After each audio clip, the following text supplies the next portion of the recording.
When Harold bought the old dog for $20 at the livestock auction, everyone laughed. "He's useless," they said. But the next morning, the dog vanished. And when Harold finally found him, digging frantically near the edge of the woods, he uncovered a truth the entire town had tried to forget. Harold Merton had never believed in fate. He believed in hard work, in fixing fences, in rising before the sun and sleeping only when the land was quiet. His farm, nestled in a forgotten valley of the Midwest, had known better days. The barn needed a new roof, the tractor coughed more than it ran, and the crops, well, the soil had stopped being generous a long time ago. He wasn't looking for a dog that morning. He had come to the county livestock auction just to pick up some feed and maybe a used water pump if the price was right. But then he saw it, an old mottled shepherd mix chained to a splintered post behind the auction barn, ribs barely covered, eyes clouded but oddly alert. The tag around its neck read, "Lot 38, no bid." It didn't bark, it didn't whimper, it just stared. Harold asked the clerk what would happen to it. "They'll put it down by noon," the man said with a shrug. "Can't keep strays with no takers. Waste of feed." Something in Harold shifted. He couldn't say why. Maybe it was the way the dog sat there, proud despite the bruises. Maybe it was the silence. He pulled a 20 from his wallet and handed it over without another word. "Suit yourself," the clerk muttered. Harold loaded the dog into the bed of his truck, drove back along the dirt road that ran like a spine through his land, and opened the tailgate. "Come on then," he said. The dog hopped down slowly, sniffed the air, and walked, no limped, toward the barn, as if it already knew the place. That night, Harold left a blanket out on the porch. The dog didn't move from it. He slept there until the sun rose again, and when Harold woke the next morning, the dog was gone. Harold wasn't the sentimental type, but when he stepped out onto the porch that morning and saw the blanket empty, something in his chest tightened in a way he didn't expect. The old dog, he hadn't bothered to name him yet, hadn't moved an inch during the night, not even to scratch. He had slept curled up, quiet and still, as if simply grateful to have warmth beneath his body and silence around his ears. But now, he was gone. Harold scanned the yard. The bowl of water he'd left near the steps was half empty, so the dog had definitely moved. The feed he'd set down, scraps from the stew and a slice of cornbread, was untouched. That, more than anything, made him uneasy. Even a sick dog didn't ignore food unless something else had caught its attention. He pulled on his boots, grabbed his coat, and stepped off the porch, his eyes sweeping the property. The land stretched far in every direction, acres of brittle grass, leaning fence posts, and cracked earth that had once grown tall wheat. Beyond the northern pasture, a line of pine trees marked the edge of the woods. Most of the locals kept clear of it, not because it was dangerous, but because it was dense, tangled, and filled with the kind of silence that made people uneasy. Harold had hunted in those woods plenty of times in his youth. He wasn't afraid of trees, but something told him that if the dog had gone anywhere, it was there. He whistled once, sharp and short. "Here, boy," he called. No movement, no rustle, no bark, just wind. Harold saddled up the ATV and headed out toward the tree line. The early morning sun cut long shadows across the fields, and the frost hadn't yet lifted from the tops of the fence wires. When he reached the woods, he cut the engine and listened. For a moment, it was as if the entire world held its breath. Then, faintly, he heard it, a sound like claws against frozen ground, followed by the soft crunch of leaves disturbed by something with weight and purpose. He followed it on foot, stepping carefully, the branches brushing against his jacket, the cold air biting his throat. After nearly 10 minutes of slow walking, he spotted movement through the trees.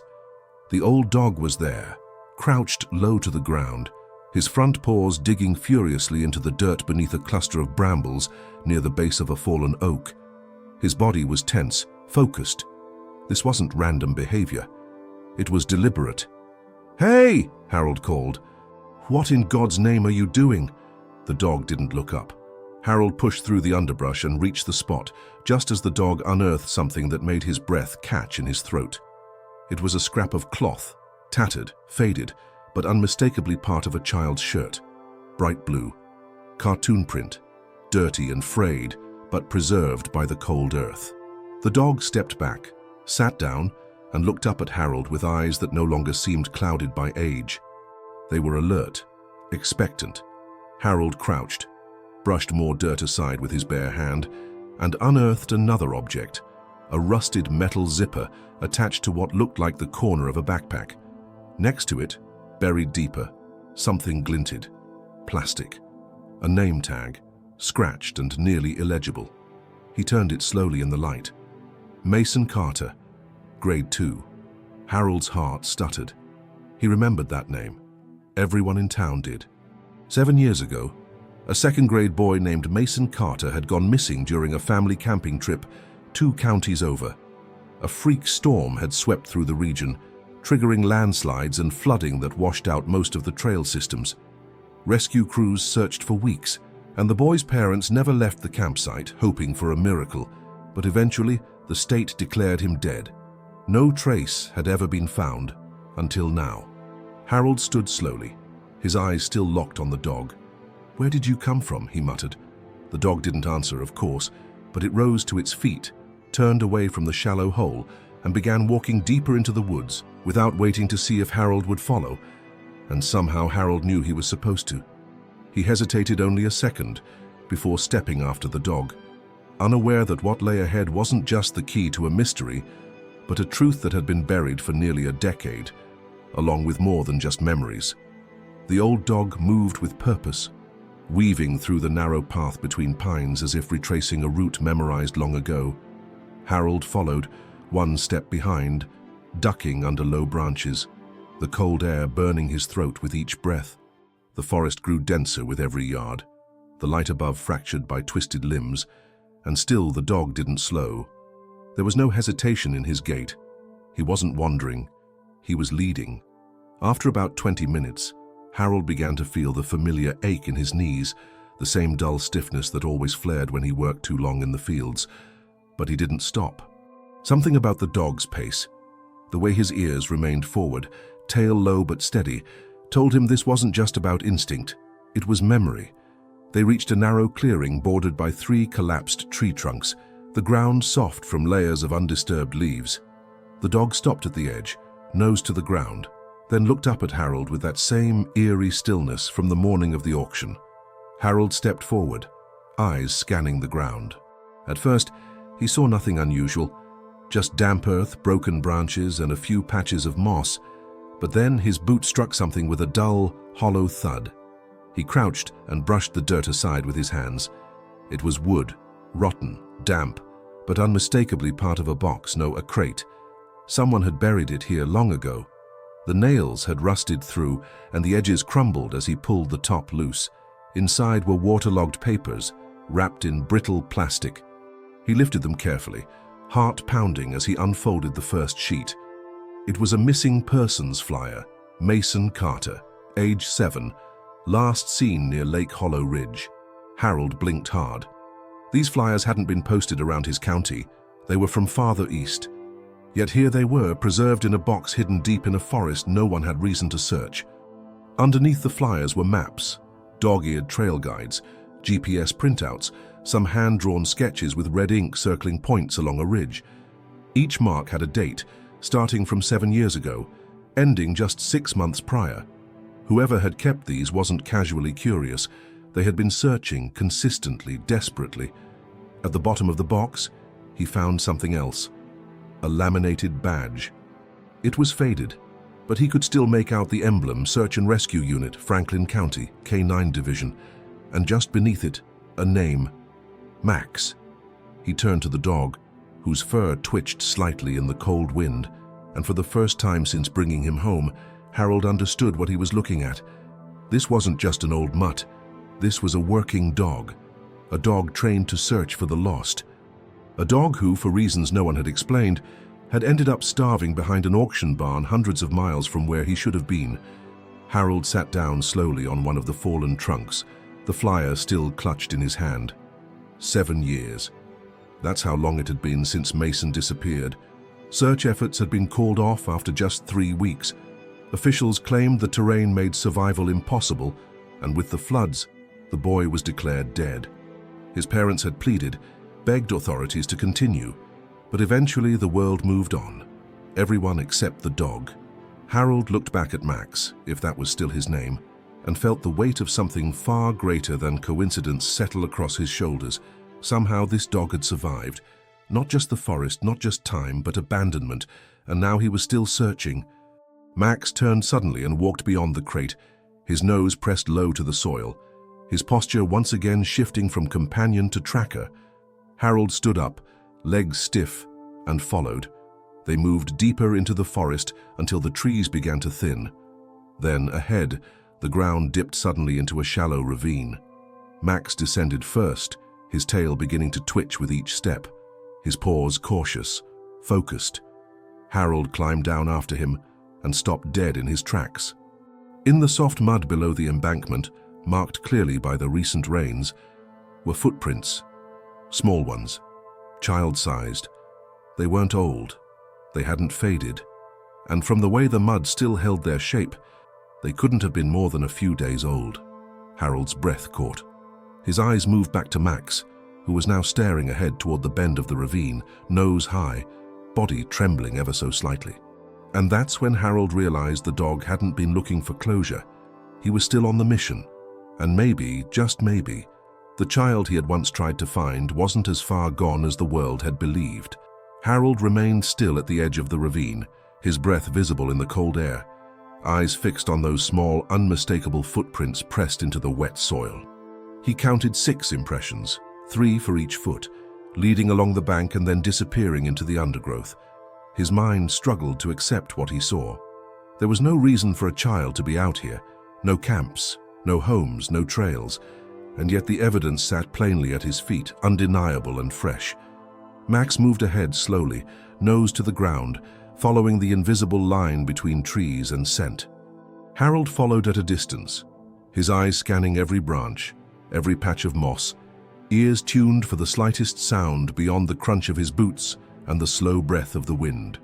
After about 40 yards, the trail dipped again, this time toward a dry creek bed choked with leaves and dead branches. Max stopped, pawed at a mound of earth, then sat down beside it and stared. Harold approached, crouched, and began clearing away the debris. Buried beneath a layer of leaves was an old raincoat, small blue, with a tear along the sleeve and a faded tag stitched into the collar. M. Carter. His hand froze mid-motion. This wasn't just evidence, it was a sign, a message. Max hadn't just remembered the boy, he had never stopped looking for him. But why here? Why now? Harold knew he needed to talk to someone who had lived through the search, someone who remembered the case intimately. There was only one name that came to mind: Walter Harris, the former fire chief, retired 5 years ago, now living in a trailer near the old grain silos. He had led the local side of the Mason Carter search, had spoken to the media more than anyone else, and had disappeared into quiet obscurity after the search was declared closed. Harold whistled for Max, who came trotting over without protest. They returned to the ATV and rode back toward the farm, the crate with the flyers and the badge resting beside him. The ride felt longer on the return, not because of distance, but because of the weight of what he now carried.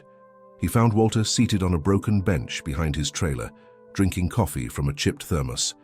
His beard was thicker than Harold remembered, hair white, eyes tired but sharp beneath a furrowed brow. He looked up as Harold approached, squinting at the dog first, then at the crate in his arms. "You're late," he said. "I figured you'd come eventually." Harold blinked. "What?" Walter took a slow sip of his coffee. "That dog, Max. I saw him at the auction a week ago. Thought I was dreaming. Didn't say anything. What was I supposed to say? Hey, I think the ghost of a search dog just showed up behind the barn." Harold sat down beside him. "You knew him?" "I led his unit," Walter said. "He was assigned to me when we got the call about Mason, best nose I'd seen in 20 years. We searched those hills for 2 weeks. He tracked something every single day, but every time we got close, storms came in, landslides, washouts. Then one day he was just gone. We figured he got swept downstream. We held a service for him." Gave his handler a folded flag. Harold opened the crate, showed him the badge, the flyers, the coat. Walter didn't flinch. He just nodded slowly, as if each item confirmed a suspicion he'd carried for years, but never spoken aloud. "There's something else," Harold said. "Footprints. Small. Fresh." Walter's jaw clenched. He didn't speak for a long moment. Then, quietly, "You think the boy's alive? I don't know what to think." Walter looked out toward the tree line in the distance, where the forest blurred into a haze of grey and gold. "If he is, it means we left him out there, all of us, declared him dead, gave up." "You didn't give up," Harold said. "You lost your dog. You lost your men." "Doesn't matter," Walter replied. "The result's the same." They sat in silence for a while. Finally, Harold stood, Max at his side. "I think he's trying to finish the job." Walter looked up. "Then we better help him." They didn't know it yet, but the discovery of those footprints and that coat would soon ripple far beyond the forest. And in a town that had buried its guilt under years of silence, the truth was about to rise again, whether people were ready or not. They left before dawn, when the sky was still dark enough to erase the horizon, and the ground beneath their boots held the kind of cold that seeped through the soles and climbed up the spine. Harold drove the truck while Walter sat in the passenger seat, the crate resting on his lap, its contents carefully repacked and sealed in plastic bags. Max sat in the back, head against the glass, body still alert despite his age. No one spoke much during the ride. There was nothing left to guess. Now there was only the forest and what it had kept hidden for far too long.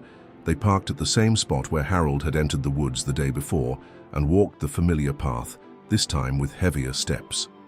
Walter had brought his old radio, a military-grade handheld unit still functional after all these years, along with a GPS scanner and an ancient flashlight that flickered with each movement but never fully gave out. He wore his old SAR vest, faded orange, the patches barely visible, like he had been waiting for a reason to put it on again. Max took the lead as before, nose to the ground, gait steadier now with purpose. When they reached the clearing near the fallen tree, Harold saw the dirt disturbed where he had uncovered the flyers and coat. Nothing had changed. The prints were still visible, now faint from the wind but still there, like a whisper in the soil, too fragile to survive another storm. Walter crouched and examined the terrain. "He was small," he said, voice calm but thick with something heavier than time. "Light steps, no dragging. That means he wasn't injured when he walked through here." Harold nodded. "But it's recent. 2 ton, maybe 3 days. Then if he was here," Walter continued, "he might still be close." Max began to circle again, this time moving toward the west slope of the ravine where the underbrush grew denser. His pace slowed, then sharpened. He had caught something. They followed without a word, weaving between thickets, stepping over fallen branches and ducking beneath low boughs until Max stopped cold. Ahead, the ground opened into a shallow depression, and at its center stood what looked like the skeletal remains of an old ranger outpost, just a frame of wood and rusted sheets of tin, long collapsed, long forgotten. But beneath its broken roof, scattered across the mossy ground, were signs of presence. Wrappers, an old tarp, a rusted canteen, even a hand-carved wooden figure resting against a rock, shaped like a dog. Harold stepped forward carefully, then froze. There was a blanket, folded and dry, hidden beneath a large slab of bark, and on it were crumbs, fresh ones, along with the core of an apple, still bright beneath its browning skin. Someone had been here, very recently. Walter scanned the area, then raised his radio and clicked to channel 2. "If you're out here, we're not here to hurt you," he said into the static. "We're here to help. My name is Walter. I was part of the team looking for you years ago. We brought back your dog." The wind carried his words through the trees, and for a long moment there was no reply. Then a soft noise came from behind a nearby thicket. It wasn't a cry, not a shout, just the subtle sound of something shifting, branches moving, leaves brushed aside by a body too small to break them completely. Max turned instantly, ears up, tail low, his entire posture alert but not aggressive. He stood, waiting. Walter took a slow step toward the thicket, hands open.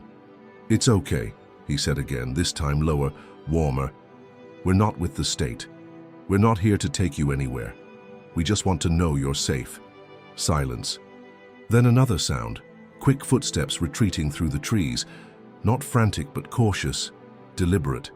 "He's watching us," Walter said quietly. "He doesn't trust us," Harold added. Max didn't move. He simply turned his head, looked at Harold, then back at the direction the sound had gone, and started walking again. They followed, deeper this time, past landmarks no map marked, toward a part of the woods even Walter admitted he'd never searched. And it was there, just beyond a ridge of moss-covered stone, that they found the cave. Its entrance was low, half hidden by ivy and ferns, just wide enough for a child to crawl through. And inside, visible only because the morning light struck it just right, was the faint flicker of movement, a shadow shifting. Harold reached into his pocket, pulled out the wooden figure, and set it gently at the mouth of the cave. Then he stepped back and waited, because sometimes, when you're looking for someone who's been gone a long time, you don't pull them out. You give them space. You let them know it's safe. And then, you let them choose. For what felt like a full minute, no one moved. The forest around them stood still, holding its breath, as if the trees themselves knew that something sacred was about to happen. Harold remained where he was, his boots planted firmly in the soft moss, eyes fixed on the mouth of the cave. Walter stood to his right, radio lowered, his expression unreadable but charged with a gravity that betrayed years of unanswered questions. Max sat quietly near the opening, not barking, not whining, just watching, steady, patient, unwavering, as if he knew that this was the moment he had been waiting for all along. A hand appeared first, small, dirty. Fingers curled cautiously around the rock that framed the entrance. Then, slowly, a face emerged, thin, pale beneath the grime, with dark circles under hollow eyes, but unmistakably human. The boy looked no older than 10, though the record said he would be 14 by now. He wore layers of mismatched clothing, clearly scavenged and patched over time, and his hair hung in thick, uneven strands that suggested he hadn't seen a pair of scissors in years. But what struck Harold most was his expression, part suspicion, part fear, and something else beneath both. Recognition. Max stood and took 2 small steps forward. The boy flinched slightly but didn't retreat. Instead, he dropped to one knee and whispered a single word that carried more weight than anything they had heard that morning. "Max." The dog whined once, then closed the distance, pressing his head gently against the boy's chest. The boy wrapped his arms around him without hesitation, burying his face in the dog's fur, his shoulders trembling but silent. It wasn't until Max leaned back that the boy finally looked up at Harold and Walter, as if realizing he had no idea who they were or what they wanted from him. Walter took a slow step forward, hands open. "Mason?" he asked, voice low, careful. The boy didn't answer right away. He looked down, his grip still on Max, then gave a slight nod.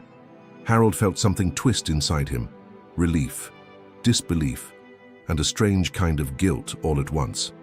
He had never met this child before, and yet in that moment he felt responsible for everything the boy had been through. "We're not here to hurt you," Harold said, keeping his voice calm. "We just want to bring you somewhere safe, somewhere warm." Mason's eyes flicked toward the crate Walter was carrying. Then, without speaking, he pointed back into the cave and gestured for them to follow. They crawled behind him carefully, moving through the tight entrance and into a surprisingly deep interior chamber. The cave wasn't wide, but it had clearly been made into a home. Blankets were arranged into a crude bedding area. Tin cans and dried roots lined one wall. A rusted metal pot sat near a fire pit made of stones, its ashes still faintly warm. Mason had survived here, day after day, year after year, not by chance, but by adaptation. Someone had taught him how to live like this. Walter knelt beside the bedding. "Did someone help you?" he asked softly. Mason didn't speak at first. Then, with visible effort, he nodded. "A man. At first, he brought food, then stopped coming." Harold exchanged a glance with Walter. "Do you know his name?" Walter asked. Mason shook his head. "He said not to talk. He said I was safer here." "Do you remember where he came from? What he looked like?" Another pause. "Hat. Green coat. He had a badge, but not like yours." Walter's brow furrowed. He looked at Harold. Park ranger, maybe, or someone pretending to be one. Mason stood and moved to the far side of the cave. He reached behind a flat rock and retrieved a small metal box. Inside it were scraps of paper, folded dozens of times, covered in crude drawings, trees, rivers, faces, dogs. One of the drawings showed a man's silhouette standing beside a large tree, with a red X scratched over the chest. Another showed Max, detailed and clear, with a star above his head. He handed them the box and stepped back. Walter's voice caught. "You tried to tell someone, didn't you?" Mason nodded. "No one came. Only Max." The weight of that sentence settled hard on all of them. A boy, abandoned in the woods, kept alive by a stranger for reasons still unclear, saved not by the system, but by a dog that refused to stop searching. As they crawled back out into the open air, the wind had changed. The forest no longer felt heavy. It felt awake, alive, watching, waiting. And Harold knew, without needing to say it aloud, that they had only just begun to uncover the truth behind what had really happened out here. They sat around a small fire just outside the cave, its warmth pushing back the edge of the morning cold as birds stirred cautiously in the trees. Walter had managed to spark it using some old flint he carried in his kit, and Harold had laid out what food he had packed: some jerky, 2 granola bars, and a flask of warm broth he'd poured into a tin cup.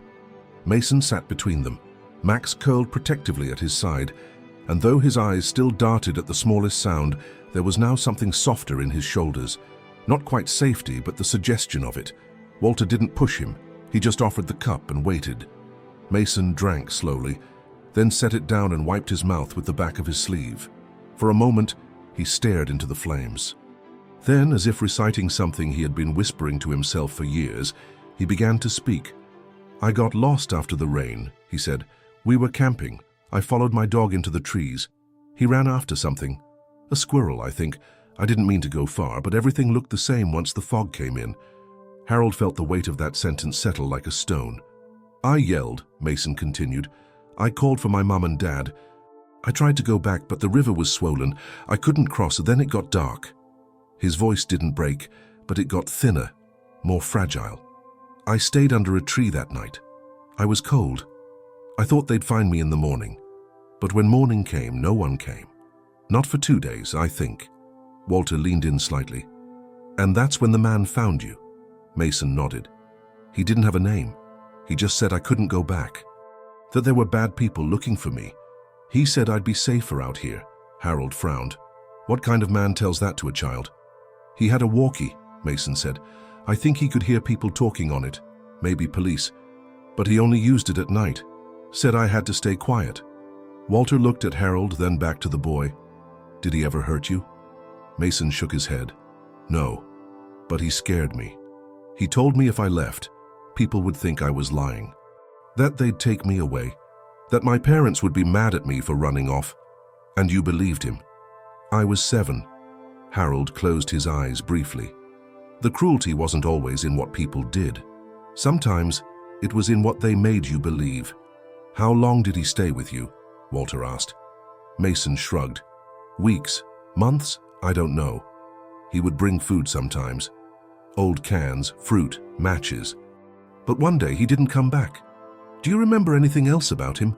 Something that might help us find him?" The boy paused. Then, slowly, he said, "He had a tattoo on his hand.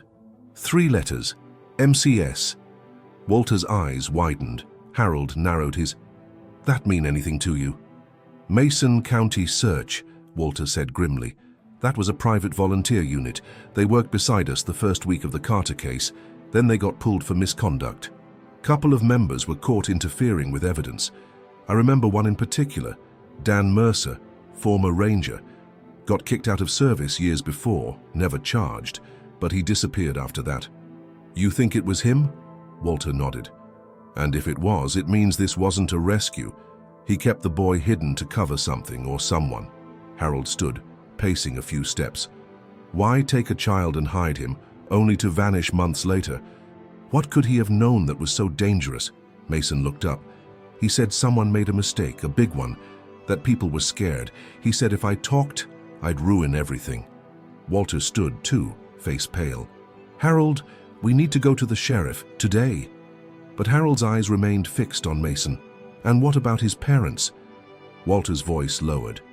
"They moved to Nebraska, got divorced 2 years after the search ended. Grief tore them apart." Harold exhaled slowly. "Then we bring the boy home. We tell the truth. All of it."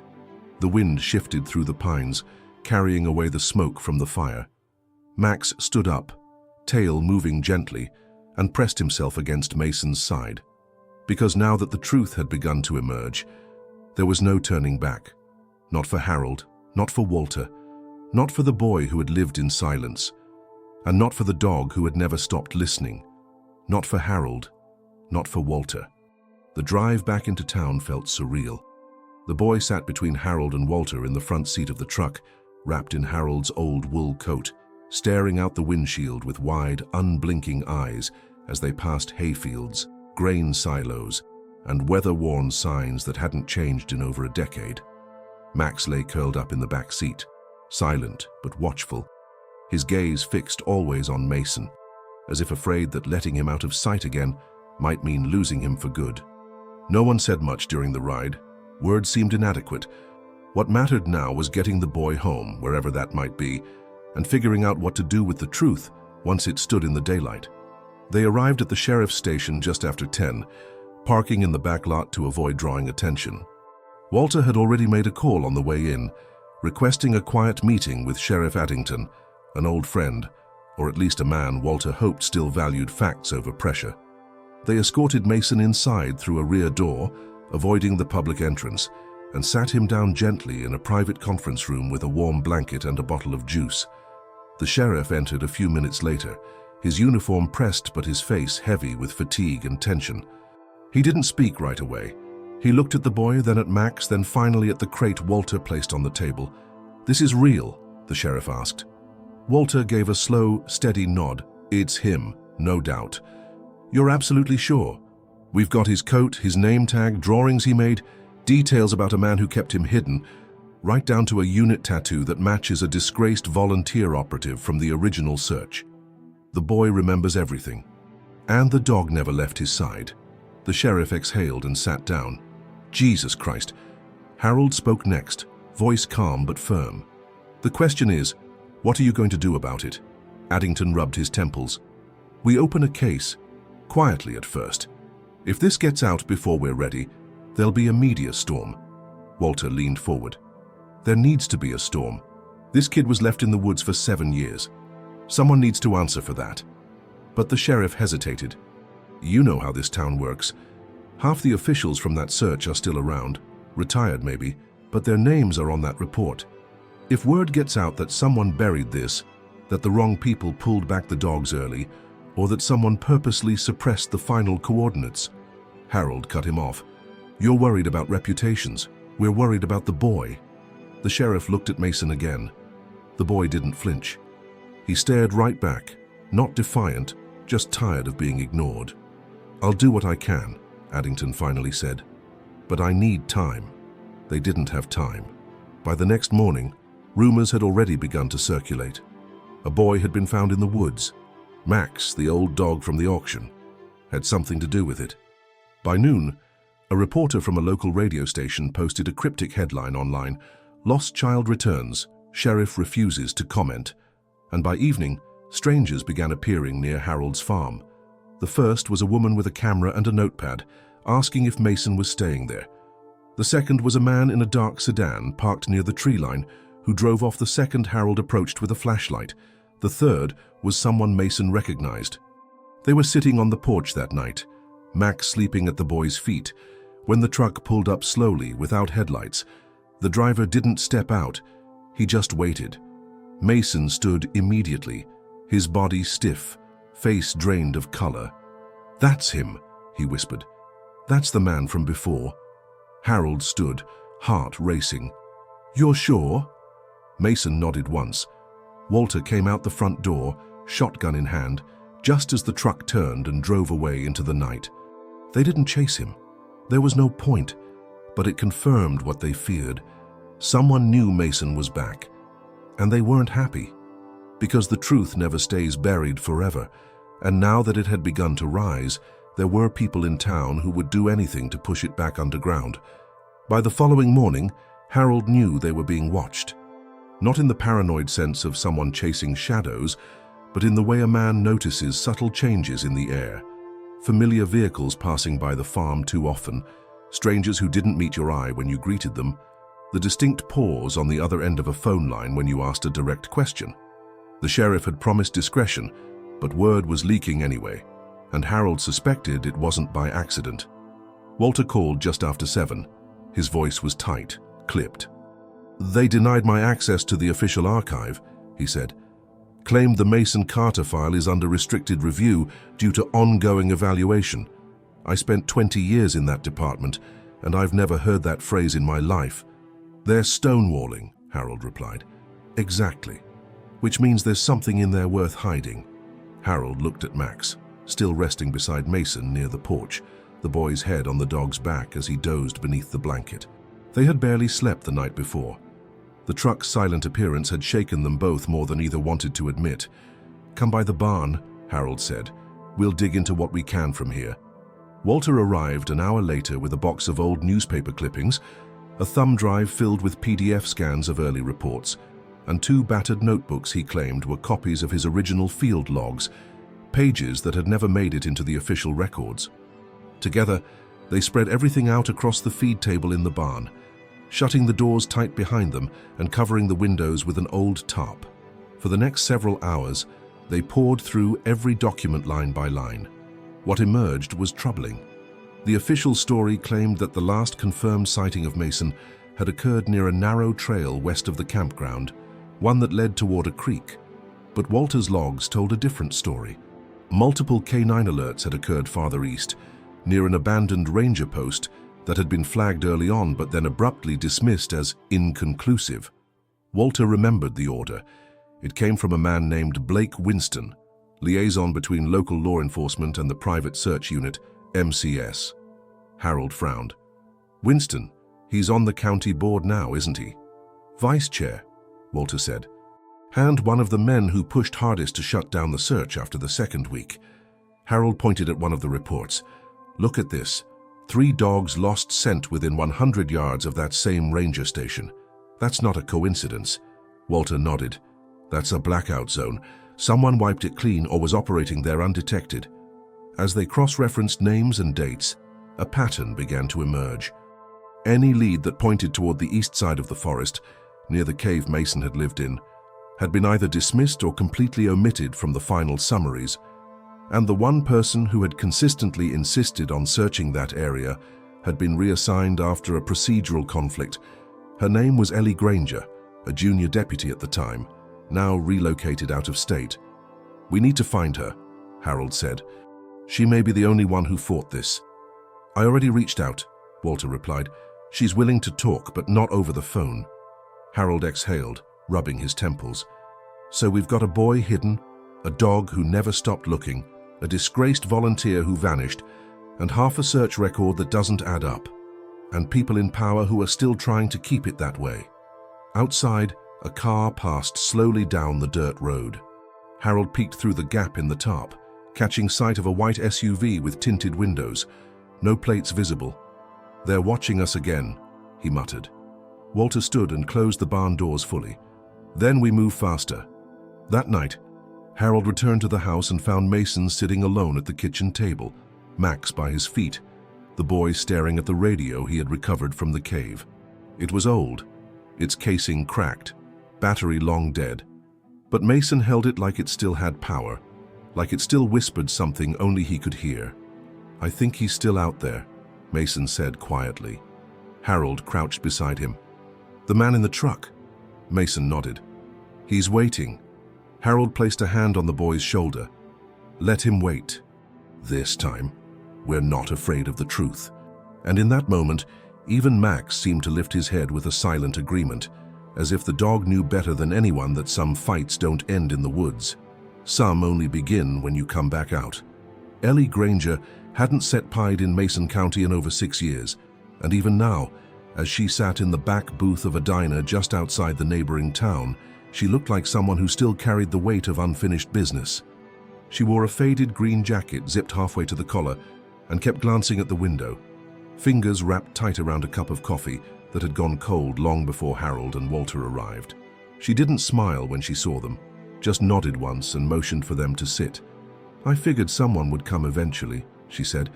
"Didn't expect it to be you." Walter leaned forward, voice low but steady. "We found him, Ellie, the boy, Mason Carter." Her eyes didn't widen. She didn't gasp. She just closed them for a long moment, then let out a breath she had probably been holding for years. "Is he all right?" "He survived," Harold said, "because of a dog that never gave up. Because of Max." Ellie's jaw clenched. That dog was the only one who got it right, the only one they didn't listen to. She reached into her bag and pulled out a thin folder, sliding it across the table. "I kept copies. Not all of them, but the ones they wouldn't let me log. These are from my last week before they reassigned me. GPS coordinates, scent trail overlays, field notes. Every single one pointed east of the ridge, toward that ranger station. But Winston shut us down, said the terrain was too unstable, said we were wasting time." Walter flipped through the pages, his expression darkening. "These match the reports we found." "They wiped your work." "They did worse than that," Ellie said. "They doctored my final summary. The version they filed under my name says we confirmed the boy drowned, that I signed off on it. I didn't. I left that night, wrote a formal objection, never got a response. A week later, my locker was emptied, and I got a call saying I'd been reassigned to admin work out of state. No explanation." Harold's voice dropped. "Why?" "Because I asked the wrong questions," she replied. "Because I refused to play along." She looked at Walter. "You remember Dan Mercer, the volunteer ranger?" He nodded. "Mason described him." "I saw him talking to Winston 3 days before the search was called off," Ellie said. "They were arguing near the supply tent.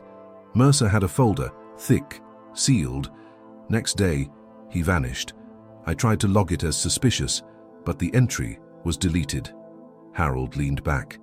"He's been seen again. He came back the night after we found Mason." Ellie didn't react with surprise.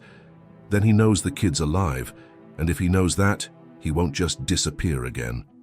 Walter looked up from the folder. "What did you think was in that sealed file?" "Evidence," she said. "Of what I don't know, but Mercer knew something, and he kept the boy hidden because someone told him to. I don't think he was acting alone." Harold felt the weight of her words settle into his bones. Everything they had uncovered so far, Mason's silence, Max's tireless search, the erased trails, the men watching from parked cars, it all pointed not just to incompetence or neglect, but to something deeper. A cover-up, a coordinated effort to erase a child's disappearance and bury the truth where no one would ever find it. "What do we do now?" Walter asked. Ellie looked between them. "You've got one chance to go public. Force their hand. If you wait, they'll bury it again. They'll discredit the boy, the dog, you. They'll say he's confused, that Max is just an old mutt. They've done it before." Harold stood, folding the documents and sliding them into his coat. "Then we don't wait." As they left the diner, the cold hit them hard. Max was waiting by the truck, tail slow but steady, eyes fixed on the door. Mason sat inside, wrapped in a blanket, eyes following every move outside.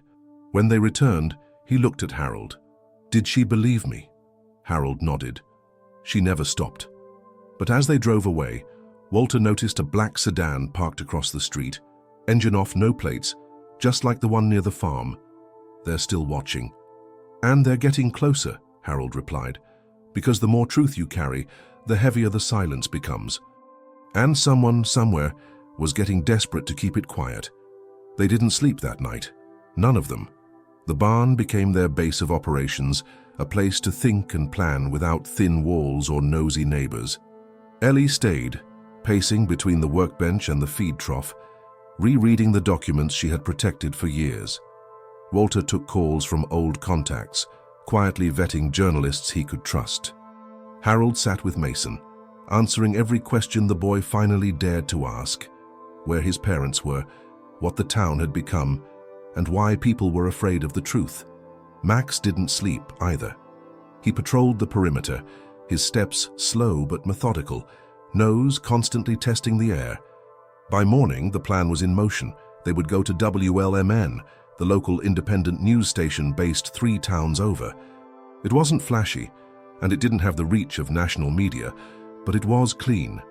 Run by a stubborn woman named Susan Laramie, who had spent the last 20 years building her reputation on facts no one else had the courage to print. Walter had called her at dawn.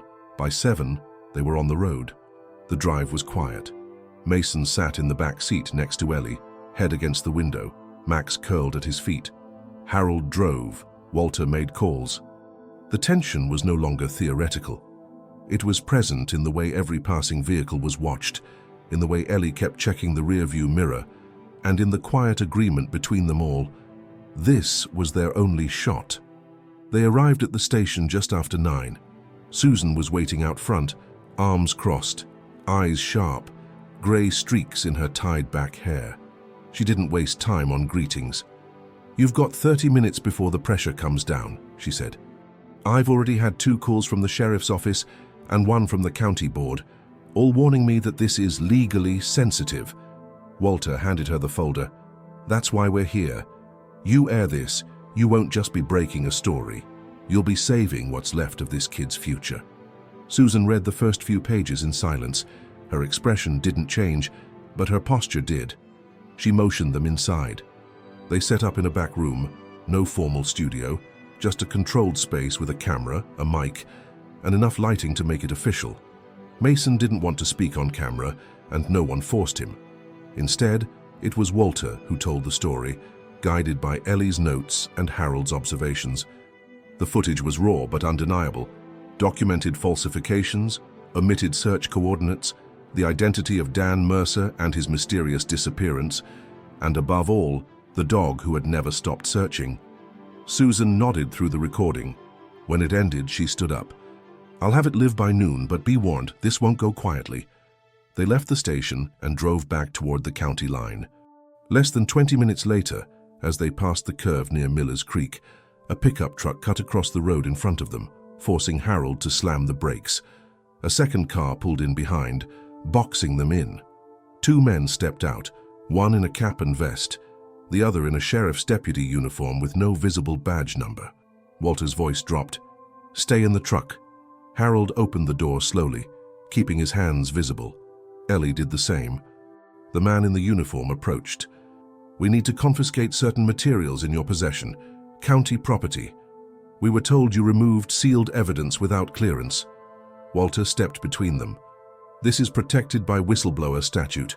The boy's alive. You have no jurisdiction to suppress that." The man didn't blink. "You have no authority to make this public." Ellie's voice was cold. "We already did."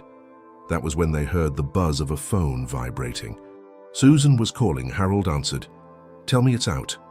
"It's live," she said. "Running now. I've already had 3 networks call me for confirmation. The whole damn state knows." Harold smiled. "Then we're done here." The men hesitated. They knew it too. The story was bigger than intimidation now. One by one, they stepped back into their trucks and drove off. Back at the farm, Mason watched the broadcast from the corner of the living room, curled against Max, his face unreadable. When the final image faded, his old coat, his name, his story, he turned to Harold. "Do you think they'll stop now?" Harold didn't lie. "No. But now, we're not alone anymore. Because the moment the truth touches daylight, it begins to burn through everything that tried to bury it." The story spread faster than anyone expected. Within 24 hours, it was everywhere. Radio, television, newspapers, social media. The boy who had vanished into the forest, only to return years later with a battle-scarred dog and a silence deeper than words, had become a symbol, not of tragedy, but of endurance, not of loss, but of the truth refusing to stay buried. In town, the reaction was immediate. Some were stunned into silence. Others, who had known the Carter family or worked on the original search team, couldn't believe it, didn't want to believe it.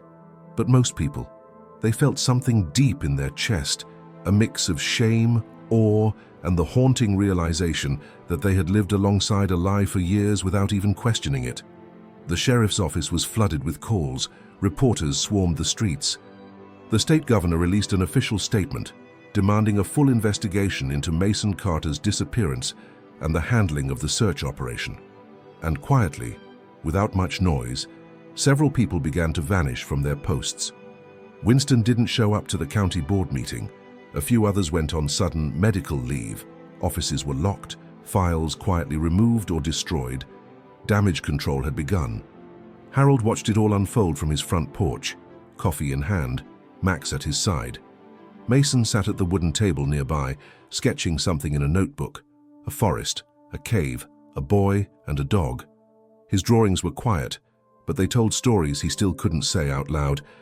Among the letters and flowers that began appearing in Harold's mailbox, one envelope stood out, no return address, just a single sheet of paper inside, neatly folded. The handwriting was delicate, hesitant. "Please tell me it's true. Tell me he's really alive."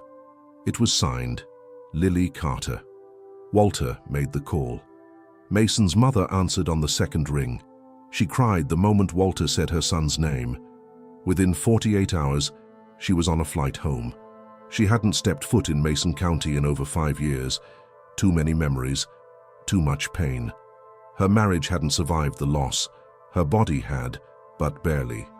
Now standing outside Harold's farmhouse, she looked smaller than she had in the old photos, like a ghost of the woman she once was. Mason waited on the porch. He didn't run, he didn't speak. But when he saw her step out of the car, something in his posture softened. She approached slowly, as if every step could break her. "Mason?" she whispered. He nodded. She fell to her knees and wrapped her arms around him without hesitation, sobbing into his shoulder. He didn't cry, he just held her. "I thought you forgot," he said quietly. "Never," she whispered. "Never, baby." No one photographed that moment. Not the reporters parked across the road, not Walter, not Harold. It felt like something sacred, something that didn't belong to the world. And even Max sat quietly, watching, tail gently tapping the wooden floor. But just as it seemed like the nightmare was over, the phone rang. It was a man from the State Archive Division, someone Walter had once trained. He had seen the news and wanted to talk. "I remember a file," he said. "They called it the ghost packet, not digital, hard copy only. It wasn't listed on the inventory. I saw it once, sealed. It had Mercer's name on it. Inside was a hand-drawn map, matching the exact location where the boy was found. That file disappeared 5 years ago." "Are you saying they knew?" Walter asked. "I'm saying someone knew enough to hide it." Harold had barely processed the call when Max stood up, stiff and alert, growling low in his throat. His ears were pointed at the road. Harold followed his gaze. A black SUV had stopped at the gate. Sitting in the driver's seat, staring straight ahead, was Dan Mercer. No movement, no signal, just his presence. Harold stepped back into the house, closed the door quietly, and looked at Walter. "He's back." Walter didn't ask who, he already knew. Because the truth was out, the world was watching. But the man who had built the lie hadn't left. He'd just been waiting for the right moment, and now he had come to reclaim what silence had once given him. The sun was beginning to sink behind the ridge when Dan Mercer stepped out of the black SUV. He didn't rush. He moved like a man who knew every second mattered and wasn't about to waste a single one. His clothes were plain, dark jeans, a heavy jacket, boots covered in dust. His face looked older than the photos, but not worn. He hadn't been hiding in fear. He'd been waiting. Harold met him halfway down the driveway, his hands at his sides, calm but firm. Walter followed close behind, and just behind him stood Ellie, arms crossed, her eyes sharp and unflinching. Mason and Max remained on the porch. The boy didn't move, but Max stood, ears flat, body tense. He remembered. "You came back," Harold said. Mercer looked past him, straight at the house. "He's alive." Harold nodded. "Because of the dog you left behind." There was a pause. Mercer's jaw shifted, his expression unreadable. "I never meant to hurt him." "Then what did you mean to do?" Walter asked, voice tight. "Because from where we're standing, It looks like you helped cover up the disappearance of a 7-year-old child, hid him, lied about him. Disappeared. Mercer turned slowly toward Walter. I tried to protect him. By letting him rot in a cave for years, he would have been dead if I hadn't taken him. The words came out sharper than intended, like something inside him cracked. You think the search was shut down because we ran out of options. It was shut down because someone higher up knew what really happened and wanted him gone. Ellie stepped forward. Then tell us. Say it. Who? Mercer looked at her for a long time, then exhaled. Winston gave the order, said the boy had seen something he shouldn't have, said it would be easier if the search failed quietly, that if we let nature do the work, it wouldn't be murder. It would be a tragedy. Walter's face went pale. What could a 7-year-old possibly see that would make someone want him gone? There was an argument at the ranger station, a shipment, illegal, I think. Smugglers were using the trail to move gear. Mason saw something, a face. Winston was there, his voice, his name. I didn't know all the details, but I knew enough. If Mason talked, careers would crumble. Maybe worse. Harold clenched his fists. So you kept him hidden. Let his parents think he was dead. I gave him food, clothes. I visited him every week. Then someone found out. I was told to vanish. I was being watched too. You could have gone to the press. I had no proof, just a scared boy and my word. Ellie snapped. You think that excuses what you did? No, but it's what happened. The silence that followed was thick, painful. Then Mason's voice came from the porch, soft but clear. You told me my parents didn't want me. Everyone turned. Mason stood at the top of the steps, Max beside him. His voice didn't shake. You said they gave up. That I was safer alone. Mercer's face finally showed something, guilt. I had to, he said. You were just a kid. You would have run, and if you did, they would have found you. I waited for you, Mason said, his voice cracking now. For years. I know. No, you don't, Mason whispered. You left me in the dark, with no one. If it weren't for Max. Harold stepped between them again. It ends here. Walter held up a small device, his phone. The whole thing had been recorded. Everything you just said is going to the state attorney. They'll hear it from your mouth, and this time, you won't disappear. Mercer didn't argue. He didn't run. He just looked at Mason one last time, nodded slowly, and lowered himself to the ground, hands open, waiting. By the time the sheriff's deputies arrived, sirens piercing the quiet hills, Mason was sitting beside Max on the porch again. Harold stood behind him, a steady hand on his shoulder. The boy didn't cry, but when they cuffed Dan Mercer and led him away, he whispered something only Max could hear. It's over now. Because sometimes justice doesn't roar. Sometimes it arrives quiet as a whisper, carried by a dog who refused to forget, a man who refused to stop searching, and a boy who refused to disappear.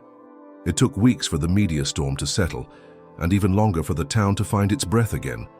Mason's name was on every front page, every radio segment, every news anchor's lips. People who had once turned away from his missing posters now studied every detail of his face on their screens. But while the rest of the world tried to understand how something so unthinkable had happened in plain sight, Harold's farm remained a quiet sanctuary, a place untouched by flashbulbs and microphones, where the noise of the world gave way to the rhythm of healing. Mason didn't speak much in those first days after Mercer's arrest. He preferred the silence, interrupted only by Max's soft breathing at his side and the gentle creak of the porch swing beneath his feet. Some nights, he would wake up sweating, shaking, reaching out for something that wasn't there. But Max was always beside him. Harold never asked what Mason saw in his sleep. He didn't need to.